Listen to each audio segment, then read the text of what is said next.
สวัสดีครับวันนี้ Tensor Garage นะครับวันนี้ผมมาอยู่ที่ Roof 9 นะเดี๋ยววันนี้เราจะมาดูรถโปรเจกต์ใหม่ของผมกับพี่ตินะครับที่เราหุ้นกันซื้อมาเพื่อจะมาปั้นให้เป็นรถที่เราใช้ได้นะแล้วก็ไว้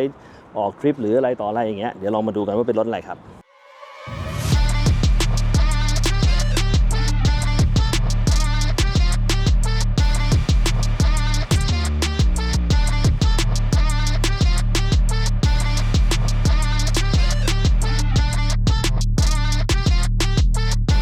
Tensor Garage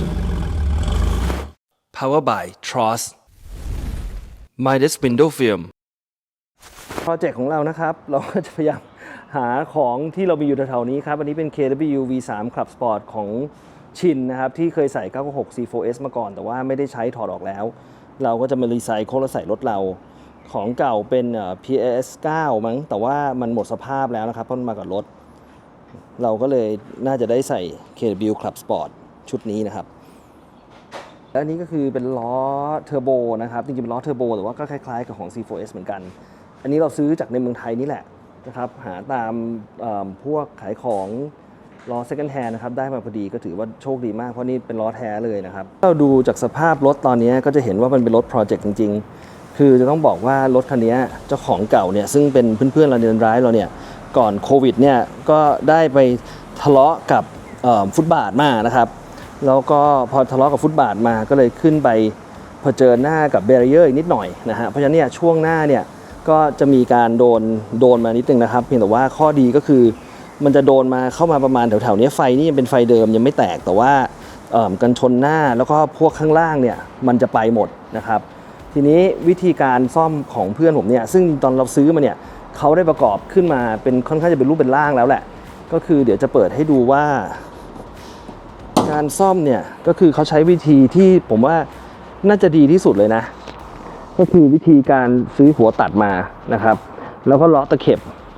ก็คือหมายความว่ารถมันก็ยังจะเรียบร้อยอยู่เพราะว่าจริงๆเนี่ยมันแรงกระแทกเนี่ยมันไม่ได้ไปถึงจุดค้ำโชคนะครับเพราะฉะนั้นเนี่ยตัวถังเนี่ยมันยังอยู่ในสภาพที่สมบูรณ์อยู่ 100% แต่ว่าพวกแผงข้างหน้าแล้วก็พวกอะไรล่ะปีกซ้ายปีกขวาเนี่ยมันก็จะโดนไปด้วยซึ่งวิธีการนี้การเลาะตะเข็บเนี่ยมันก็จะทำให้รถมันยังดูสภาพสมบูรณ์แล้วก็ไม่ต้องไปเคาะไม่ต้องไปอะไรคือเปลี่ยนทุกชิ้นนะฮะแล้วก็เปลี่ยนทุกชิ้นแล้วก็สิ่งที่สำคัญก็คือ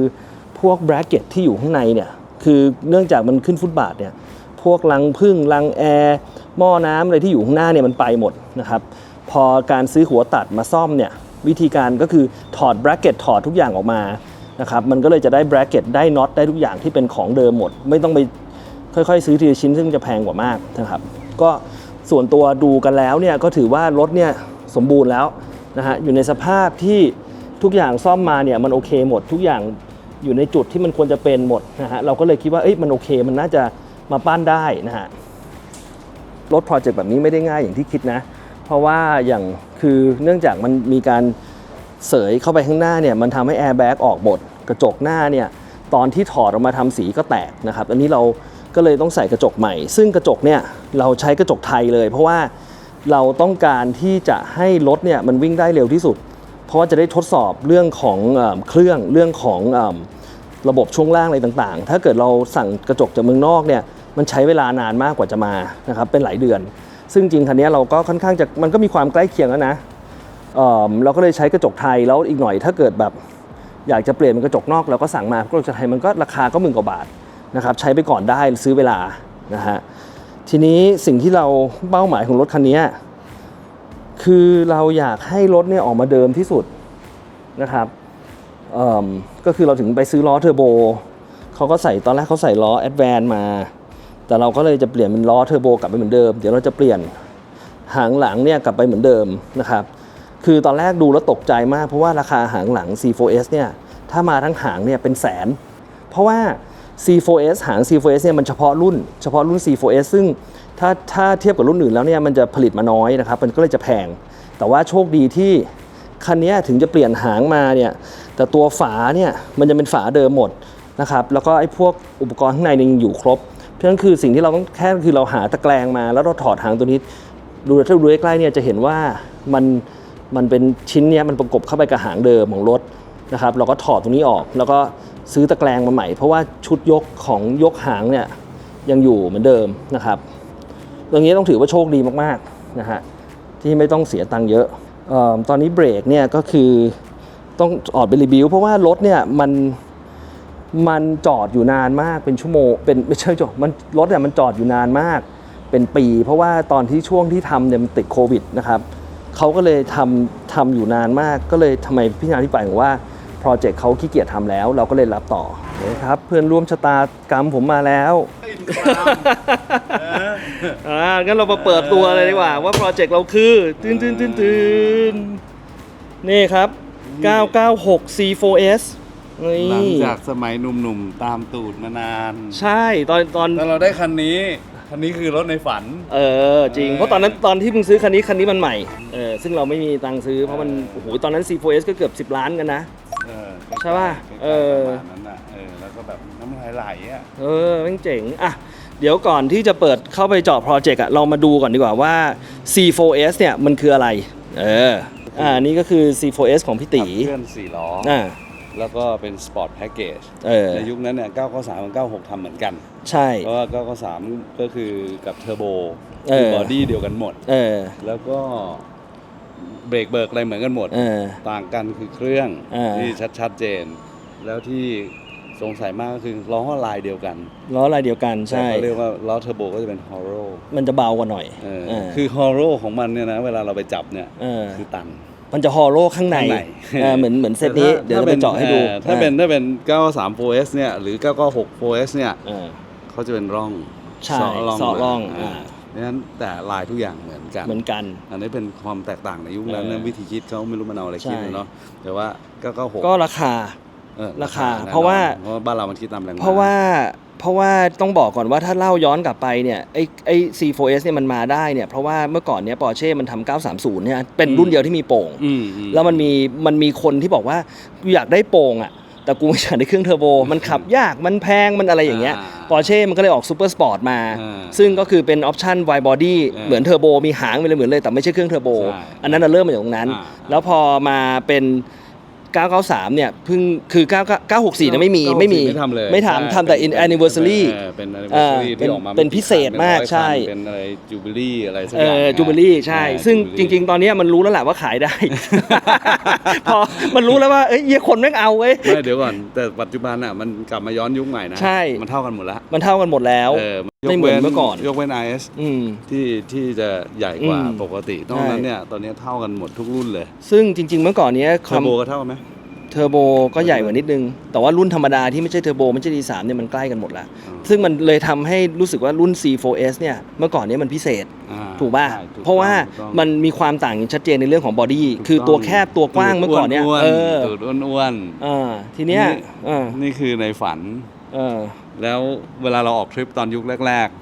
เราต้องวิ่งตามฝันใช่อันนั้นคือฝันเราผ่านมา20 กว่าปีเราเพิ่งได้ฝันเรากลับมาเราไหนเราก็ฝันร่วมกันเราก็เลยเป็น brother in crime ใช่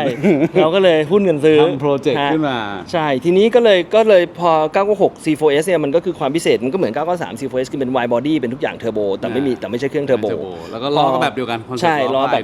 บเดียวกันแต่เนี่ยเราได้ล้อเทอร์โบแท้ๆมาก็เลยไม่มีร่องข้างหลังตอนได้รถมาเนี่ยกลัวสนุกคนเดียวไม่มันโผล่มาแม่งตะล่าตัดตอนได้ดิวรถมากลัวสนุกคนเดียวไม่สนุกไงสมัยผมเด็กๆเนี่ยวันๆก็นอนคุยกันทุกวันนี่ตอนนี้กลับมาย้อนยุคโทรหากันทุกวัน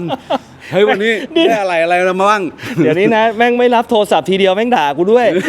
ด่าเสียด่าหายบอกมึงให้มือกูจับโทรศัพท์ตลอดเวลามึงต้องเฝ้าไว้ ช่วงนี้เป็นช่วง critical เข้าใจไหมนี่มันสาระสำคัญจริงงานการก็ไม่ค่อยมีทำแล้วก็อีกอย่างหนึ่งของ C4S เนี่ยถ้ารุ่น993 996อ่ะก็คือมันจะมีไฟตรงกลางเป็นยาวแถบยาวซึ่งพอ997รุ่นแรกเนี่ยเดี๋ยวพาไปดู C4S รุ่นแรกมันไม่เป็นมันเป็น Mark II เพราะฉะนั้นเนี่ยผมไม่คิดว่าส่วนตัวคิดว่าหลังจาก997แล้วอะ C4S มันคือรุ่นค่อนข้างจะธรรมดาแล้วก็คือต่างนั่นแหละเพราะว่าเขาไปเน้น GTS ขึ้นมาใช่เพราะว่าเมื่อก่อนนี้ Porsche มันไม่ได้แตกรุ่นเยอะขนาดนี้คือ997อะมันเริ่มแตกรุ่นเยอะแล้วแบบหลายเครื่องหลายอะไรแต่ว่าสมัย993 96อะมันก็เครื่องเดียวกันหมด2 4ใช่ แล้วก็แค่ขับ2ขับ4เทอร์โบทาก้าเปิดประทุนแค่นี้เองโอเคงั้นเดี๋ยวเราไปดูรายละเอียดกันจะเห็นได้ชัดว่าอย่าง C4S 993 C4S ของพี่ตีเนี่ยมันจะเป็น wide body หน้าตาเหมือนเทอร์โบแต่ไม่มีหางเทอร์โบนะเนี่ยแล้วก็จะไฟท้ายก็จะเป็นแบบนี้สวยมากแล้วก็ข้อพิเศษก็คือ C4S ของ993เนี่ยจะเป็นเกียร์ธรรมดาแมนนวลเท่านั้น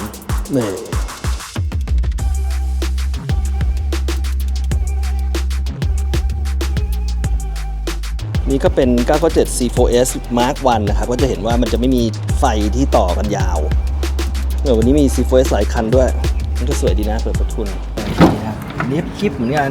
สวยเป็น Mark 1 เกียร์ทิปขับชิวๆเลย20,000 ไมล์จะเอา 4S มาถ่ายด้วยไหมครับ แล้วก็7 Mark 1 C4S จะเห็นว่าเป็น wide body งั้นเรามาดูรถกันเลยดีกว่าพี่ตีเดี๋ยวย้อนกลับไปให้ดูภาพตอนซื้อก่อนว่ามันหน้าตาเป็นไงคือตอนซื้อมันดูน่ากลัวเหมือนกันนะน่ากลัวมากน่ากลัวมากน่ากลัวมากเหมือนกันนะแต่ว่าเราก็ใจกล้าหน้าด้านนะอย่างเราแล้วขุดมาเรายังซื้อเลยเพราะฉะนั้นไม่ใช่ปัญหาไม่หรอกแต่จริงๆก็ไม่มีอะไรหรอกเขาไม่ได้ประกอบอ่ะเขาก็ทิ้งเอาไว้แค่นั้นจริงๆมันไม่ได้มันก็ไม่มีอะไรก็คือจริงเขาก็ทำมาดีอยู่แล้วอะเมื่อกี้อธิบายให้ฟังไปคร่าวๆว่าทำที่คิดว่าทำถูกต้องตามสเต็ปที่ถ้าเป็นเราก็ทำแบบนี้ถูกไหมไม่น่ากังวลอะไรเพราะว่ากระจกก็เข้าไปพอดีเป๊ะเรียบร้อยนี่กระจกไทยเพราะว่าจะเร็วถ้าซื้อกระจกเมืองนอกก็จะนานใช่ไหมเราทำอะไรกันไปแล้วบ้างตอนนี้เราก็คือตอนนี้ใส่กระจกคาลิเปอร์ใส่กระจกแล้วคาลิเปอร์ไปรีบิวไปเนื่องจากสีมันเก่ามากแล้วก็เอาไปโอเวอร์ฮอนพวกชุดอะไรอะซิลข้างในที่มันน่าจะยางมันถูกจอดทิ้งไว้4 ปีเนาะคือประเด็นคันนี้มันมีอยู่2อย่างอ่ะก็คือโอเคก็เมื่อกี้ที่ผมบอกไปแล้วคือมันมีอุบิเหตุขึ้นมานิดนึงตรงหัวกับอีกอย่างคือจอดนานไอ้จอดนานเนี่ยน่ากลัวจริงๆแล้วจอดนานนี่จะน่ากลัวกว่าอุบิเหตุอีกเพราะว่าทุกอย่างที่เป็นยางมันจะเสียหมดแล้วก็น้ำมันที่อยู่ในรถทุกอย่างเนี่ยมัน4 ปีหมดจอดอยู่อย่างนั้นเลยนะฮะคือก็ทุกอย่างเราก็ไอ้พวกระบบท่อมันเราก็ต้องเปลี่ยนใหม่หมดแล้วก็ยางบูชิ่งทุกอย่างเนาะเราก็สั่งมามันจะส่งหวีอันนี้อ๋อเหรอคือเราสั่งช่วงล่างไอ้พวกอะไรวิชโบนยางบูชชิ่งอะไรต่ออะไรเนี่ยสั่งใหม่หมดเลยใช่ก็ของน่าจะมาเย็นนี้โอเคนะครับแล้วก็เราก็สั่งอันนี้อันนี้เราไม่ชอบร่วมกันเราใช่ก็เจ้าของเก่าเขาซิ่งไปหน่อยเนาะเราก็อยากให้มันเดิมๆนี่เทคอาร์ตเลยนะเราไม่เอาขายต่อนะครับมีใครซื้อมีใครอยากแต่งซิ่งบอกนะใช่อันนี้เราก็ไม่เอาเนาะอันนี้เราไม่เอาแล้วแต่ว่าข้อโชคดีพี่ตีเปิดหน่อยเมื่อกี้เล่าไปฟังแล้วนิดนึงคือทุกอย่างยังอยู่ครบเว้ยอุปกรณ์เนี่ยคือข้อดีก็คือว่าอันนี้มันเป็นแค่ปีกใช่ตัวไอ้ปีกสแตนดาร์ดเดิมมันหายไปเราก็ไปหาพี่ชินน่ารักไปหาได้มาจากใน eBay มาเรียบร้อยก็เปลี่ยนแค่ถอดชิ้นนี้แล้วเอาปีกเก่าใส่เพราะว่าระบบเดิมพี่ชินบอกมอเตอร์อะไรยังอยู่ครบหมดงั้นก็ง่ายเลยจริงก็จะได้กลับไปเพราะว่าตอนนั้นเช็คราคามาแม่งโหดกันนะโหดดิเกือบ200,000 200,000น่ะคือยังไงโดนเข้ามารวมภาษีก็200,000ใช่โหดมากเพราะว่าเราก็โชคดีคือรถเนี่ยสตาร์ทติดนะครับแต่ว่ามันยังรัฟอยู่ก็เดี๋ยวเราค่อยๆไล่ไปทีนี้ก็คืออีกจุดหนึ่งจุดใหญ่เลยก็คือภายในพี่ตีคือภายในเดี๋ยวนะวางไว้จนหนูแท้นี่น่าจะหนูแท้แน่นอนไม่รู้อะไรครับแบบหนังไม่จับในหนังดีหนังมันแบบมันแห้งหมดแล้วอ่ะก็แข็งหมดแล้วก็หมดสภาพตามอายุการของเขาแต่ว่าโดยรวมคือของครบ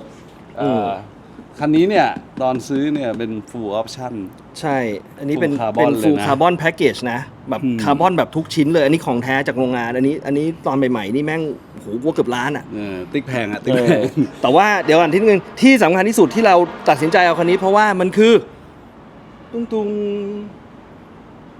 เกียร์แมนนวลขอโทษนะครับช็อตชิฟด้วยคันนี้ช็อตชิฟเกียร์แมนนวลช็อตชิฟด้วยเพราะฉะนั้นเนี่ยก็น่าจะขับสนุกตามสไตล์เรา เนาะอายุเรายังเหลืออีกพอสมควรที่ยังขับเกียร์ธรรมดาสนุกอยู่เพราะฉะนั้นอันนี้ก็จะเป็นรถอีกหนึ่งคันที่ขับสนุกมากครับส่วนตัวขับ 4S มาเกือบทั้งชีวิต20 ปีอยู่กับคันนั้นเพราะฉะนั้นคันนี้ต้องสนุกครับสนุกแน่นอน ตอนนี้คนที่อิจฉาเรามากๆคืออีอูครับ อีอูนี่จริงๆก็แบบวันนี้อยากมาถ่ายด้วยแต่ว่าติดงานนะฮะช่วงนี้งานเยอะเราก็เลยต้องดีวายอย่างคองเคอร์นะเพราะถ้าจะนัดกันสงสัยคอนเทนต์ไม่ได้ทำ ใครว่างก็ทำแล้วกันอ่ะไออูอิจฉามากนะแต่ว่าก็ไม่ได้นะฮะเป็นผมกับพี่ติวู้เพราะมันจะได้เป็นสเต็ปทีนี้ก็คืออย่างที่เห็นนะว่าข้างในเนี่ยเป็นฟูลคาร์บอนแพ็กเกจชนิดจากโรงงานซึ่งคอนโซลตรงนี้แล้วก็มือจับอะไรต่ออะไรเนี่ยเป็นคาร์บอนหมดซึ่งอันนี้เราว่าจะรีคอนดิชันมันเนาะพี่ติใช่ตัวคอนโซลน่าจะรีคอนดิชันได้ใช่ไหมวันนี้มันเป็นฟูลเลเซอร์ด้วยนะเนี่ยเป็นหนังหมดเลยนะคอนโซลใช่ก็ออปชั่นเยอะคงไม่ได้ยากอะไรเพราะเราจะต้องเปลี่ยนแอร์แบ็กด้วยใช่อันนี้เราหาวิธีสั่งมาได้เรียบร้อยแล้วงั้นเราก็จะได้แอร์แบ็กมาใหม่นะแต่ว่าเดี๋ยวต้องดูหนังอีกทีหนึ่งว่าเราจะทำยังไงเพราะว่าคิดว่าน่าจะควรจะต้องเปลี่ยนหนังก็เปลี่ยนไปหมดแหละคิดว่าจะต้องเปลี่ยนทั้งคันนะเพราะว่าเบาะเบิกก็คงไม่น่าจะไหวแล้วหมดสภาพไปเบาะสปอร์ตซีทใช่อันนี้ก็ต้องบอกว่าชั้นสวยมากเบาะสปอร์ตซีทนี่แพงแล้วนะเดี๋ยวนี้ก็เป็นแสนแล้วเหรอนี่เป็นแสนแล้วเหมือนกันเมื่อก่อน 5-6 หมื่นทีนี้แม่งคู่แบบคู่จะ 200,000 แล้วอะเป็นไปได้เพราะอันนู้นไป 400,000 ละเบาะสปอร์ตซีทมึงอ่ะใช่ป่ะตอนนั้นซื้อเท่าไหร่180,000คือไม่น่าเชื่อนะว่าเบาะพวกนี้มันจะขึ้นรีคอนดิชันแล้ว180,000หมายว่าเอามาแล้วก็มาเปลี่ยนหนังเปลี่ยนอะไรไปแล้วทำสีข้างหลังก็ออกมาทั้งหมด total 180,000แต่ว่าตอนนี้เห็นว่าเฉพาะซื้อเบาะเองเดียวอ่ะ 400,000 ใช่แพงมากโอเคก็มีออปชั่นสวยงามเบาะสปีดซีทเบลเนี่ยเดี๋ยวเราก็ต้องแก้ไขเพราะว่ามันล็อกความปลอดภัยนะเราก็ต้องทำหน่อยที่เหลือก็แอร์แบ็กก็ออกแค่ข้างหน้าแหละข้างๆไม่ได้ออกข้างๆไม่ออกอันนี้สั่งแล้วยังไม่ได้สั่งแหละแต่ว่าได้ที่สั่งแล้วแล้วก็หาเวย์เอาเข้ามาอันนี้ก็ไม่น่ามีอะไรนี่คือคาร์บอนฟูลจริงนะที่ไอ้ตรงนี้ยังเป็นคาร์บอนเลยไอ้ลำโพงเนี่ยลำโพงคือฟูลแพ็กเกจมากๆใช่นี่ช่องแอร์สราวด์คืออีกอย่างหนึ่งนะคันนี้ก็คือที่เราตัดสินใจด้วยก็คือทะเบียนเนี่ยมันถูกต้อง 100% ถูกเพราะว่าเป็นรถประมูลกงสุล มึงไม่มีพลาดแน่นอน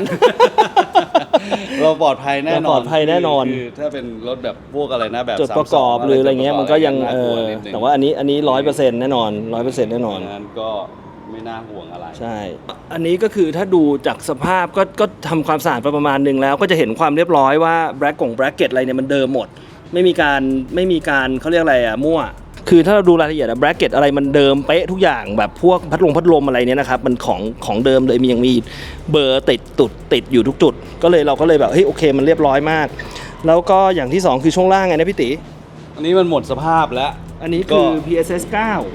9มันหมดสภาพแล้วล่ะก็อาจจะด้วยนี่แหละอะไรก็ตามที่มันถูกจอดทิ้งไว้แล้วก็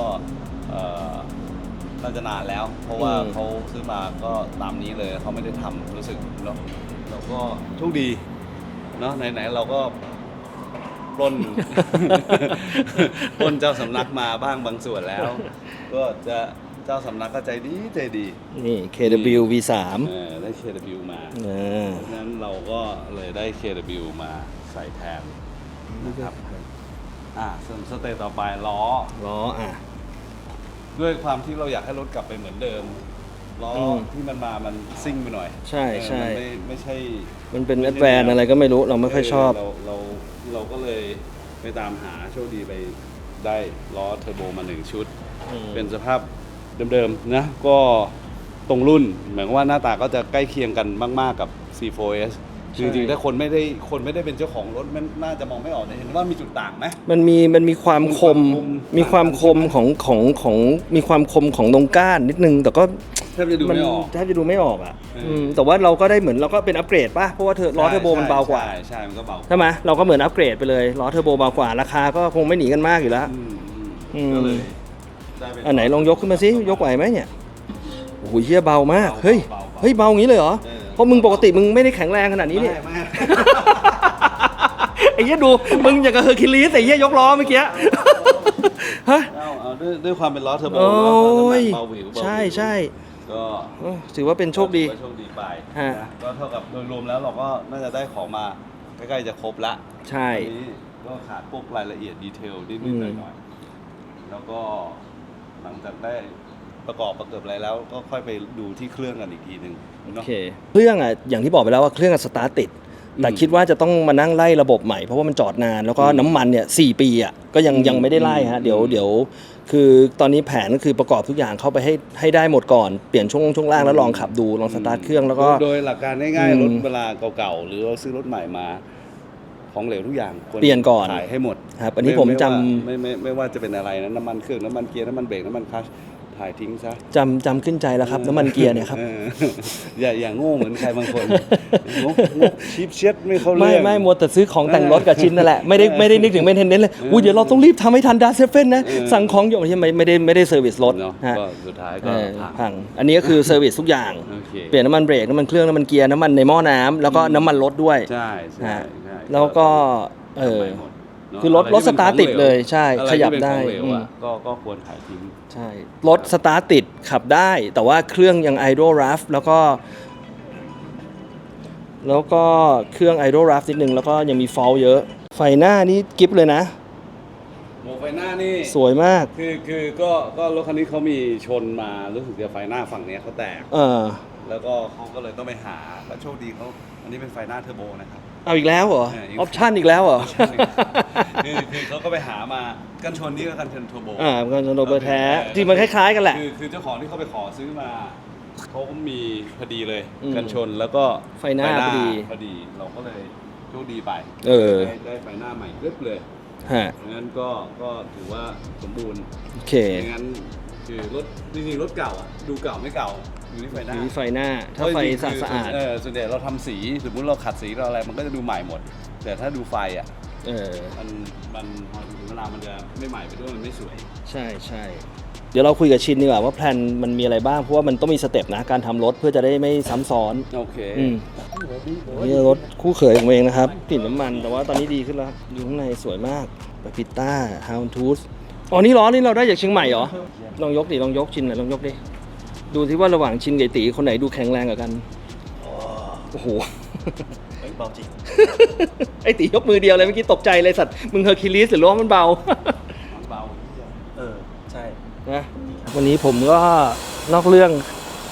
ขับเจ้า K-Man มานะครับ เป็นรถใช้ทุกวันไม่มีอะไรต้องอัปเดต อาจจะต้องไปแค่ยังไม่ได้ไปตั้งศูนย์นิดหน่อยเป็นพวงมาลัยขับไปแล้วพวกอะไรมันเอียงนิดหน่อยที่เหลือก็โอเคแฮปปี้มากๆนะครับคันนี้ยอดชอบมาก ตอบโจทย์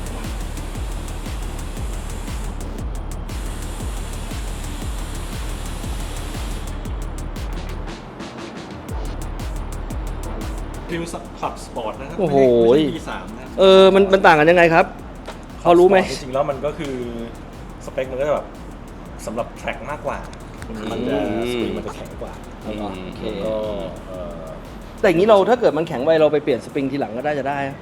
ก็ได้อยู่แล้วฮะก็หา โถไม่มีแข็งไปหรอก เนอะ เดี๋ยวมา แก่ ทำกระ แล้ว แดะ นะเดี๋ยวปวดหลัง เดี๋ยวมาทำกระแดะ เดี๋ยว แข็ง ปวด ขนาดนั้น แต่ว่าคือวาล์วอะไรอ่ะมันยังโอเคอยู่ โอเค แต่ ครับ ว่าความแข็งไม่รู้เพราะว่าคือมันเป็นชุดที่ใส่ปุ๊บแล้วรถไม่ได้วิ่งเลย อ๋อเหรอ ใส่996 C4S อ้าวตอนนั้นยังไม่ได้วิ่งเลยเหรอ ไม่คือวิ่งแต่มันวิ่งน้อยมากไง อืม จนตอนหลังๆผมว่ามาขับแล้วผมว่ามันแข็งไป อืม ตอนนี้ทุกอย่างก็เล็กก็แล้วแต่ไงก็ถึงบอกไงว่าอาจจะแพงค่าแรงนะครับ คือโดน2 รอบ ไม่เป็นไรครับของฟรีเราใช้ไปก่อนได้ เรามีความอดทน คือมันก็โอเคอ่ะหมายถึงว่ามันไม่รั่วไม่อะไร ใช้ไปก่อนเดี๋ยวค่อย เดี๋ยว ว่ากัน ลองปรับให้มันแบบลองนิ่มที่สุด แล้วเดี๋ยวดูซิว่ามัน โอเค มันจะเวิร์ก อะ ไหม ไหล่ชิ้นน่าจะมาเย็นนี้ แต่ว่าอาจจะเอา อะไร ส่งให้พรุ่งนี้เช้าเครื่องล่าง โอ้เยี่ยม โอเค ทีนี้ process เรามันเป็นไง ก็คือยางไซส์นี้นะพี่เต้นเนี่ย ยางไซส์นี้ใช่ไหมโอเค เดี๋ยวได้หายางมาก่อน เนี่ยสอง อันนี้ยางไซส์นี้แต่ข้างหลังนี่มันใหญ่ไปนะ 295 ปกติมัน 285 ป่ะ อ๋อสแตนดาร์ดเหรอ โอเค 295 ไซส์คือข้างหน้า 225 40 18 เดี๋ยวนะ ข้างหลังเนี่ยพี่ว่าผิด อันนี้มันดูบางเกิน ไม่อันนี้ข้างหลังมันต้องเป็น29535อ๋อ295 358โอเคใช่นี่มันดูบาง แล้ว process ต่อไปของเราคืออะไรฮะสำหรับคันนี้ก็เดี๋ยวก็ใส่ช่วงล่างครับช่วงล่างมาใส่ช่วงล่างแล้วก็เบรกทำสีเสร็จแล้วเดี๋ยวรอให้เขาเปลี่ยนสีแห้งแล้วก็เปลี่ยนซีนแล้วก็กลับมาก็ใส่ผ้าเบรกเอาเบรกไปเอาจานไปเจียแล้วก็เปลี่ยนถ่ายน้ำมันเครื่องของเหลวเอาถ่ายเอาหม้อน้ำด้วยนะน้ำในหม้อน้ำเขาหม้อแน่นอนหมดเลยนะต้องไล่ใหม่ใช่น้ำมันลิงท่อยางอะไรแบบนี้อย่าทำเหมือนท่านเคแมนนะโมแต่จะใส่ของแต่งก็จุกจิกแหละอยากให้มันแบบไอ้ชิ้นใหญ่ๆให้รถมันวิ่งได้ก่อนโอเคแล้วเราค่อยมาเก็บรายละเอียดทีหลังว่ามันจะต้องอะไรยังไงทีนี้เรามีคิวอู่สีซึ่งเป็นอู่ใหม่ซึ่งเขารับอยากทำให้เราทำสีทำไมพี่ตีบอกว่าสีไม่ค่อยเท่ากันใช่เห็นมีเยิ้มๆด้วยใช่มันยังไม่เรียบร้อยไม่แล้วเขาจะทำนี่คือทำให้ทั้งคันทั้งคันยะแต่แค่สาดไม่รื้อสาดพี่ผมบอกแล้วว่าสาดคือขัดกระจกไม่ต้องเอาออกแล้วนะกระจกก็หวังว่าไม่ต้องเอาออกอย่าเอาออกเลยโอเคได้บอกเขาว่ากระจกไม่เอาออกเขาจะงอแงบอกไม่รู้นะหัวไม่เนี้ยคือเขาไม่รู้ว่าจะทำทั้งคันไม่งั้นก็ยังไม่ใส่กระจก ผิดแผนไม่นิดนึงแต่ไม่เป็นไรเดี๋ยวลองถามเขาดูได้ เพราะว่ากระจกนี่มันมีโอกาสแตกเอาออกมามีไหมมันก็อาจจะไม่แตกแต่ว่ากลัวเรื่องแบบมันก็ต้องมานั่งทำความสะอาดแล้วกลัวเรื่องยางเรื่องโอเคไม่รู้สิคือถ้าออกจริงก็ออกได้ถ้าเขาเลือกทำสีมันควรสะอาดมันควรถอดไม่หมายว่าถึงเขาถอดออกมาก็ต้องสะอาดอยู่ดีใช่เพราะเขาต้องพ่นสีใช่เพราะฉะนั้นเรื่องสะอาดนะไม่ก็กลัวแตกแตกก็แตกก็แตกก็ต้องแตกเพราะว่าราคามันก็โอเคอะถ้าสมมติต้องกระจกไทยเดี๋ยวให้อู่เขาเป็นคนตัดสินใจว่าเขาจะเอายังไงท่านแต่ตังค์ให้พี่ชินด้วยนะครับยังมาไม่ถึงครับไม่รู้เท่าไหร่รอถ้าส่งอาจจะแพงเดี๋ยวพอบอกจะจ่ายตังค์กล้องมันดับแป๊บนะโอ้โหนี่เป็นยันกล้องเลยเหรอก็เดี๋ยวจะถอดไอ้นี่ออกมาก่อนแล้วเดี๋ยวเรามาดูเพราะยังไงชิ้นนั้นก็ต้องส่งทำสีอยู่ดีโอเคก็โชคดีมากนะที่ของมันยังอยู่ครบอ่ะใช่เนี่ยมันมีหมดเลยไม่งั้นแม่งแบบมาทั้งฝาที่ขี้แตกเลยอ่ะไม่ได้คิดว่าใช่เมื่อกี้ดูแล้วเนี่ยทุกอย่างมันของเดิมหมดไงคือไม่ได้คิดว่าฝา C4S มันจะแพงขนาดนี้ลืมไปว่ามันเป็นเฉพาะรุ่นจริงๆอ่ะเฉพาะรุ่นเลยนะเทอร์โบก็ไม่ใช่คือรุ่นเดียวเลยในไลน์อัพของ996อ่ะฝาเนี้ยเป็นเฉพาะมีแต่ C4S แม่งเลยแพงเพราะมันเป็นตรงนี้มาแล้วก็เป็นสเต็ปว้าวมาไฟตัวเซนเตอร์ตัวนี้ใช่ one off รุ่นอื่นไม่มีหาเรื่องฮะหาเรื่องเขาเลือกหาความสนุกโอเคชวนมานี่ไม่ได้ปฏิเสธที่อะไรเลยพอหาเรื่องโอ้เรียกมาแป๊บเดียวไม่มีคิดด้วยแล้วบอกหาเรื่องคิดตั้ง2 วิฮะเอาเหรอโอเคคิดเลยทันทีเอาทะเบียนไหนดีเต็มทะเบียนได้แล้วใช่ป่ะโอเคเดี๋ยวเปลี่ยนเป็นทะเบียนผมครับ10เพราะน่าจะเป็นของผมแน่นอนเดี๋ยวไม่เป็นไรชื่อผมเรายังทะเลาะกันเยอะไฟนี่ก็ไปขัดใช่ไปขัดภายในเดี๋ยวค่อยว่ากันอีกทีแต่ว่าอู่สีต้องถามเขาก่อนว่าเขาจะใช้เวลานานแค่ไหนคือไม่อยากให้ไปนึกออกไหมฮะแล้วเดี๋ยวกลับมาเขาไม่น่าใช้ในเวลานานแน่นอนคือเขาจะเอารถนี้เป็นรถเทสหรือเปล่าใช่เป็นรถเทสระบบทั้งหมดทุกอย่างเขาอยากรีบทำเพราะตอนนี้เขาเริ่มตัวอู่สีเขาเริ่มมีคิวแล้วแต่ว่าเขาอยากให้เข้าไปเดือนหน้าต้นเดือนหน้าได้อยู่แล้วก็เดี๋ยวรีบประกอบช่วงล่างเบรกมาก็ใส่ให้มันแบบโอเคแล้วก็เปลี่ยนใช้งานได้เปลี่ยนน้ำมันเครื่อง